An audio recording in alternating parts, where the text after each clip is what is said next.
की रचना में अपनी भागीदारी निभाई है। दक्ष प्रजापति ने 10,000 पुत्रों को जन्म दिया। जन्म के बाद वो सभी के सभी पुत्र चले गए तपस्या करने के लिए। तपस्या करने के बाद जब वापस आ रहे थे, तब करने के बाद तो रास्ते में नारद जी मिल गए। नारद जी ने पूछा कहाँ जा रहे हैं? तो दक्ष के पुत्रों ने कहा अब जाएंगे, विवाह करेंगे, संतान की वृद्धि करेंगे और परिवार को बढ़ाएंगे। ऐसी तमाम बातें कही। नारद जी ने कहा उससे क्या फायदा होगा? उससे तो भगवान का भजन छूट जाएगा। भगवान का क्या छूट जाएगा? भजन। तो नारद जी ने ऐसी पट्टी पढ़ाई कि 10,000 जो बालक घर आने वाले थे वापस चले गए। कहाँ? जंगल में, और फिर वापस कभी नहीं आए। जब ये दक्ष को मालूम पड़ा कि नारद जी ने हमारे बेटों को सन्यासी बना दिया, तो दक्ष प्रजापति बहुत गुस्सा हुए। बोले कोई बात नहीं, महात्माओं का है, यही काम ही है सन्यासी बनाना। 1,000 पुत्रों को जन्म दिया दक्ष प्रजापति ने। वो भी तपस्या करने गए, वापस आ रहे थे तो रास्ते में नारद जी मिल गए और नारद जी ने ऐसा समझाया कि वो समझ गए। और जिसको नारद जी समझाएं वो भी नहीं समझेगा क्या? तो समझेगा कौन? वो 1,000 बेटे भी वापस चले गए जंगल में। दक्ष प्रजापति को बड़ा क्रोध आया। बोले हम इतनी मेहनत करते हैं, इतनी संतान को पैदा करते हैं, उनको बड़ा करते हैं, उनका लालन पालन करते हैं, और ये उनको सन्यासी बना देता है। दक्ष ने श्राप दिया, नारद मैं तुम्हें श्राप देता हूं कि जितना समय गाय दुहने में लगता है, इससे ज्यादा देर तक तुम किसी एक स्थान पर ठहर नहीं पाओगे। नारद जी ने कहा ये तो बहुत अच्छा श्राप दे दिया आपने। पहले किसी किसी घर जाते थे, दिन भर रुके रहते थे, रात भर रुके रहते थे। अब तो आपने श्राप दे दिया है कि अब तो गाय दोहने से ज्यादा समय हम रुक नहीं सकते, तो ज्यादा लोगों के यहां जाएंगे। तो कुछ लोग ऐसे होते हैं, सब जगह कुछ न कुछ ढूंढ लेते हैं। एक छोटी सी कहानी कथा हमको याद आ रही है। एक बार एक राजा ने एक गुरु को अपना, एक संत को अपना गुरु बनाया राजा ने। तो गांव में एक भोला नाम का एक व्यक्ति था, बेचारा सीधा साधा था। उसको ऐसा लगा कि जब राजा ने संत को गुरु बनाया है तो निश्चित गुरु में कुछ खास बात होगी, भाई राजा ने बनाया है ना। तो बेचारा भोला जो नाम का आदमी था, उसको भी मन में भाव आया कि हम भी इन्हीं गुरुजी को अपना गुरुजी बनाएंगे। अब वो प्रयास करता गुरुजी से मिलने का, लेकिन राजा का जैसे वो गुरु बन गए तो फिर उसकी सुरक्षा हो गई, फिर तो वो बड़े महाराज जी बन गए।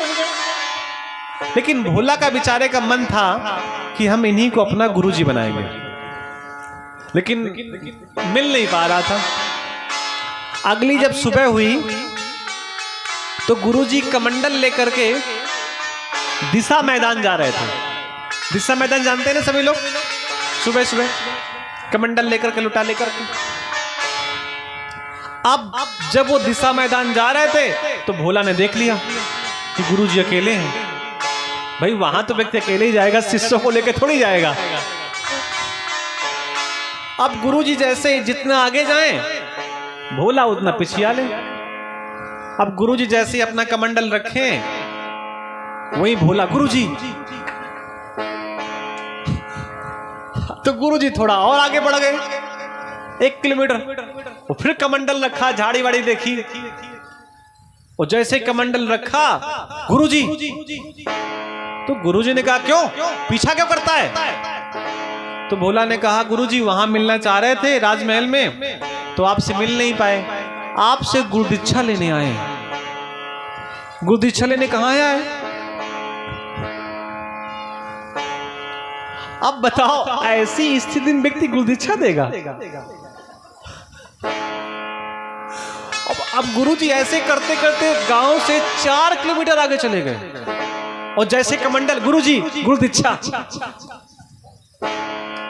अब गुरुजी को बड़ा क्रोध आया। गुरुजी ने कहा अपना कमंडल दिखा करके, मारू कमंडल फूट जाए मस्तक, भाग यहां से।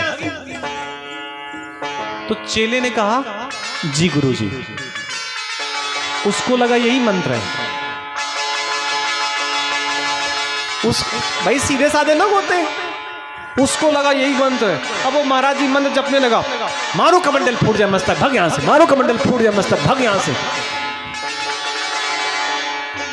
और ये जपते जपते उसने अपना एक आश्रम बना लिया और माला ले आया वृंदावन से, बढ़िया तिलक लगा लिया और सुबह स्नान करके बैठ जाता और कई माला करता, मारो कमंडल फूट जाए मस्तक भग यहां से। गुरुजी ने उस समय यही मंत्र दिया था, उसको लगा यही मंत्र है। कुछ साल बाद राजा का एक ही बेटा था, उसको सर्प ने काट लिया। बहुत इलाज हुआ लेकिन ठीक नहीं हो पाया। पूरा राज परेशान था, गमगीन था। 100 यात्रा निकाली गई और वो 100 यात्रा कहां, बहुत लोगों ने इलाज किया लेकिन कोई फायदा नहीं हुआ। 100 यात्रा निकाली गई तो 100 यात्रा पता है कहां से जा रही थी? तो जो भोला नाम का चेला था इसी के आश्रम से निकल रही थी। लोग रो रहे थे, राम नाम सत्य है ऐसा कह रहे थे। तो इसने कहा क्या हुआ? इसी चेला ने पूछा कि भाई क्या हो गया, सब लोग रो क्यों रहे हैं? तो लोगों ने बताया कि राजा का एक ही बेटा था, सर्प ने काट लिया, उसके प्राण निकल गए, इसलिए सभी लोग दुखी हैं। पूरा गांव, पूरा राज व्यथित है।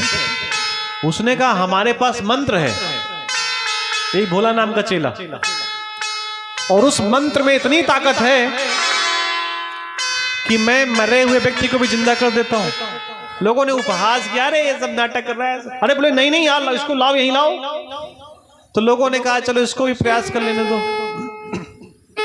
उसको लेटाया गया, उसकी रस्सी वस्सी खोली गई, कमंडल में जल लिया उसने। मंत्र पढ़ा जो गुरुजी ने दिया था।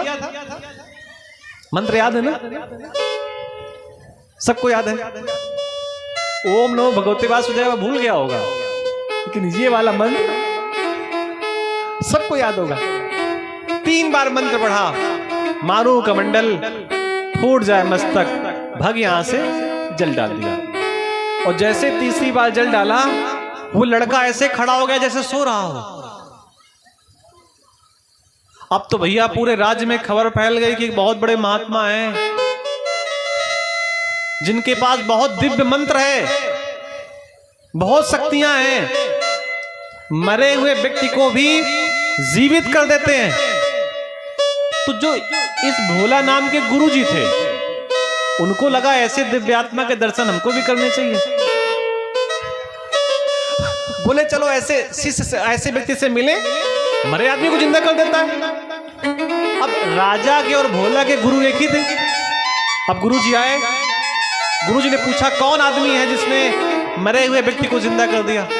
बोले ये हैं। तो शिष्य की दाढ़ी वाड़ी बड़ी हो गई थी, तो शिष्य तो पहचान गया कि गुरुजी हैं।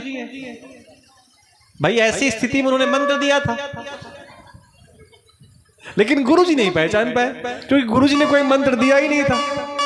उन्होंने तो गुस्से में कहा था। जैसे ही गुरुजी ने देखा चेले को, उस भोला नाम के व्यक्ति को, उनको तो पता नहीं था चेला है मेरा, तो दूर से ही लेट करके प्रणाम करने का मन किया कि ऐसी दिव्यात्मा को लेट करके प्रणाम करना चाहिए। लेकिन चेले को लगा गुरु मुझे प्रणाम कर रहा है, मैं पाप का भागीदार बन जाऊंगा। तत्काल उस चेले ने गुरुजी को दंडवत प्रणाम किया और गुरुजी से कहा गुरुजी आप ये क्या कर रहे हैं, हमें पाप में चढ़ाएंगे क्या? ये जो भी मैंने किया है ये सब आपके ही दिए गए मंत्र का प्रभाव है। अब गुरुजी चौंक गए कि हमको तो ऐसा कोई मंत्र आता नहीं जो मरे आदमी को जिंदा कर दे। तो गुरुजी ने कहा बेटा ये बताओ मंत्र कौन सा दिया था, कहां दिया था, थोड़ा याद करवाओ। तब भोला ने कहा गुरुजी उस दिन सुबह सुबह आप कमंडल लेकर के जा रहे थे खेत की ओर, और थोड़ा चेहरा आपका लाल था, आप थोड़ा गुस्से में भी थे, उस समय आपने मंत्र दिया था। तो गुरुजी ने कहा ये तो बताओ मंत्र दिया कौन सा था? तो चेला ने कहा गुरुजी आपने ऐसे कमंडल दिखाया था और कहा था मारू कमंडल फूट जाए मस्तक भग यहां से। गुरुजी को अपने आप में शर्मिंदगी हो गई कि इतना श्रद्धावान व्यक्ति था और इसको मैंने डांट दिया और उसी को इसने मंत्र मान लिया और उसी के कारण यह सिद्ध हो गया और मैं वही बना रहा। बताइए इसको शास्त्र की भाषा में क्या कहते हैं? गुरु वाक्ये सुविश्वासा। गुरु के शब्दों में विश्वास होना चाहिए। हमने आपसे चर्चा की थी ओम नमो भगवते वासुदेवाय। इसका जब हम लोग सुबह जितने भी ग्रामवासी हैं नित्य करेंगे, सुबह उठने के बाद सबसे पहले ओम नमो भगवते वासुदेवाय। कथा में संत महात्मा ऐसा कहते हैं